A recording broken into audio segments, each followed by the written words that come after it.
Hey guys, I'm coming to you today in a completely different setting. This is my marketing team. We have a lot of what I call jam sessions. We get together, we talk about realtors, how to give great content, how to put out great items of value for you folks. And sometimes when we talk, I discover crazy things and I wish we had them on camera, and today is their debut. They are going on camera to show you guys what we talk about. And it's crazy because I have like 4 or 5 takeaways from this. And the first one is that Christine, and I'm gonna give a little intro and then I'm gonna let you talk. Christine bought a house, had a realtor, and she had a great experience. And I want to talk about that, like what would you rate your realtor on a scale 1 to 10? How well would your realtor be? I'd say I'd give her an 8 or a 9. So you would give your realtor an 8 or a 9. Let's talk about what would make her a 10. I don't know what would make her a 10. I feel like you always have room to grow. So I give her an 8 or a 9, but I don't know what it is that she could have done better because she was super awesome. So guys, first off, from the people that are watching that are Uber drivers, I would not want her in my car because she's not gonna give you a 5-star, first off. But number 2, pretty much you're saying your realtor was phenomenal. She's great. If your mom, dad, brother, uncle, cousin, friend, family member was buying a house or selling a house, you would refer her, hands down. Absolutely. Okay, so this is where it gets pretty interesting because you have a great realtor. I wanna know, how often do you see a realtor? How often? She stops by from time to time, but Unannounced or announced? Unannounced. So your realtor stops by unannounced, and do you get pissed off when she stops by? Are you like, oh, why is someone coming by unannounced? No. Why would I be mad? I agree. I'm just trying to give our people here, I'm trying to show them that people don't get mad when you stop on by, right? So when she comes by, does she bring anything? Like, talking about that experience, is she just saying, hi, give me the lowdown? She'll drop something off. She mails stuff to me. She drops stuff off at my house. And you see her like at your house. She's like ringing the doorbell. Yeah. And you're just like, hey, in the neighborhood, what does she say? She just says, I'm dropping off. She used to bring calendars for the holidays to all of her clients. So stop by the house, bring calendar. So you like that? Yeah. Is the calendar, nice. I gotta ask, is the calendar on your fridge? Well, she didn't do a calendar this year. What do you mean? So this year, instead of doing calendars, she donated the money that she would have spent on calendars to the local food bank in her client's name. So on your behalf, she donated? Yeah, it was awesome. What do you think about that? I think that's so cool. I love it. I actually love it better than a calendar. So, guys, I have to tell you, my takeaway for this is her realtor is stopping by. What's your realtor's name? Kathy Schrosh. Props to you, Kathy. Kathy, first off, most people don't even know the realtor's first and last name. She knows her realtor's name. She'd refer the heck out of her realtor. Her realtor's actually dropping stuff off, putting stuff in the mail, donating on behalf of her client. And let's all be real here. The calendar probably cost Kathy $4, nothing. But the $4 donation to, where'd she donate to? Sacramento Food Bank. Sacramento Food Bank, $4 made you happy. You actually like the $4 donated in your behalf better than the damn calendar on your fridge. Absolutely. Guys, this is why I'm going nuts here. This is why I had to get this on camera, because you guys all are stopping by your friends and family or client's house, and you think you have to bring them the Dom Perignon. You think you have to bring them some crazy big item because you think it's not valuable to bring them maybe just a calendar. She's happy with the calendar. She's even more happy with the $4 damn donation to the local charity. It blows my mind. So thank you. I know you didn't want to be on camera, but I just think this is so great for them to see that they should see their clients. Like, you are happy when your realtor stops by. You're not mad. You're excited. You're like, hey, what's up? How's it going? It's turned into like, I wouldn't say a friendship where you're going to go out have drinks, maybe, but it turned out to be like a nice relationship. Yeah. Okay. So this is story number 1. Let's move on to the dark side. Story number 2. This is crazy. Are you talking about me? I'm not talking about you. I'm talking about your story, but it has a great happy ending. So check this out. Jen moved here from Seattle. Her and her husband both just got married, relocated. Were you married or not married? We were married when we moved, but Right. we were in the process of getting married when we bought the house, so we were already pretty stressed out. So stressed out, just getting married, have to move, husband's getting relocated. So they relocate, both of them here with a dog. And Correct. you guys buy a house, and from scale 1 to 10, how would you rate your realtor? Probably a 4. So guys, for Uber drivers, that's very good. But as a realtor on a scale 1 to 10, getting a rating of a 4, you don't want to be the 4 realtor. We all know that. So why would you, give me the number 1 reason and then give me some drips of why you would rate this person a 4.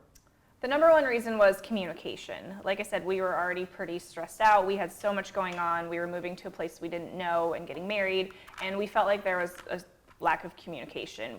We always were reaching out to him to see what was going on, and we didn't get much feedback in that process. Okay. And so what else, I know I'm digging here because you said it earlier when we were having our little jam session, but what else did you feel like that this realtor was not great? We found our own house. And so my husband was driving around the city and saw an open house and popped in, and that's the house that we ended up buying. And so we felt like we did all the work. Guys, I want to repeat what she just said. She felt like she did all the work. So you can't get mad at her because she is a buyer, and most buyers think this. The takeaway here for me, and I want your honest truth feedback on this. Mm-hmm.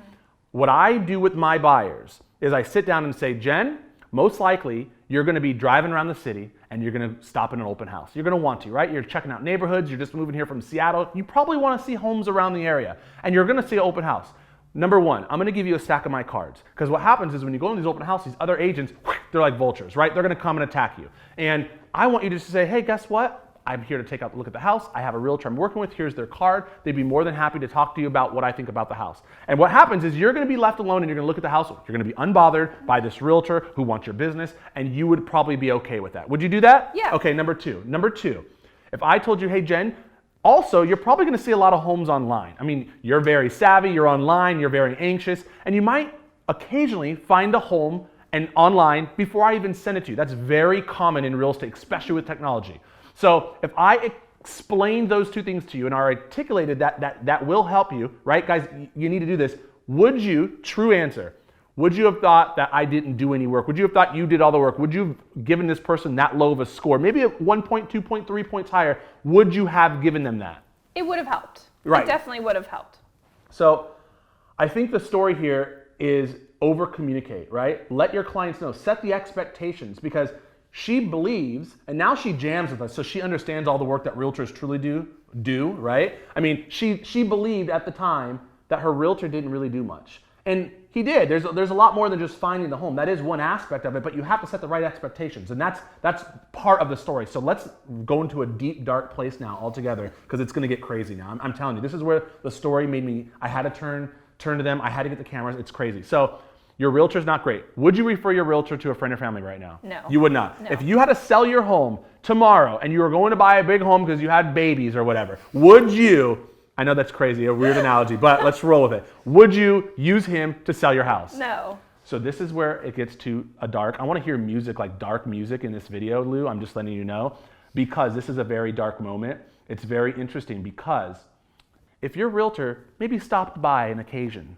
and dropped off maybe a little, I know this is not a bone, but a bone for Duncan, your dog, and said, hey, I was just in the neighborhood, just want to say hi, how's it going? If he maybe mailed you something every once in a while, you still think he sucks as a realtor, but he's doing this to you. Here's the crazy part. If you had to list your home, would you use him? Yes. Guys, hold on. This is crazy to me. They're laughing because they don't get it, and I don't get it. If her realtor was a 4, the realtor wasn't good. If she saw the realtor, if he stopped by and dropped off a freaking $2 bone to Duncan, I'm telling you, she would use that realtor. Why would you use that realtor? Because you feel guilty. You feel like you're cheating on them. Guys, this is where this is my takeaway from this, and I want you to have this takeaway. 2 stories. Great story. Sorry, Jen. Bad story, right? But a great ending. There's faith. You need to see your clients. She loves seeing her realtor. She does. She wishes, guys, she wishes she saw her realtor more. She wishes there were bones being delivered for Duncan, the dog. It's crazy, right? She wants to see her realtor. You guys have to understand that. Don't be afraid to see your people. Don't be afraid to go see the Jens, right? Stop by the Jens' house. Stop by and just say hi. That's all you have to do. Stop by and say, hey, I'm in the neighborhood. Hello, how's it going? Stop by and be the Jens. You can convert the Jens who had a bad experience. I want you guys to realize sometimes deals go sideways and you can't control it. I understand. Mold, right? The roof fell in. You can't control that, but your buyer is pissed. They're upset. They're mad. And you couldn't do anything, and you even feel bad, right? Because we're realtors. We're emotional. I get it. What you need to realize is you can't control everything, and some deals are going to go sideways, and some people, right, are going to think that you weren't a great realtor. And that's okay. They still should see you. You should still go see them. You should still go market to them, because even if they believe you did not do great, you can probably still win them over on guilt. That's the craziest part of this whole thing, is she's still going to use that realtor if he stopped by. If this realtor is watching this, I'm telling you, you should stop by. You should go by her house. You have a client who's ready, willing, and when she is able to sell, she's going to sell, baby. I'm telling you, I had to share this with you. Guys, I'm a little fired up, as you can tell. I want you guys to take this video and say, you know what? I'm gonna go see some of my clients. You know what? I've neglected some of my clients. I neglected some of them. I'm gonna go see them. I'm gonna go see them for Jen, right? I'm gonna go see them for the Jens out there. I'm gonna win the Jens back. I wanna win the Jens back that don't like me, that I haven't talked to, that maybe forgot who I am, and I'm gonna let them know I'm here. I'm here to help them and all their friends and family members. I want you to reintroduce yourself to the Jens. Ciao. Have fun. Enjoy. Bye.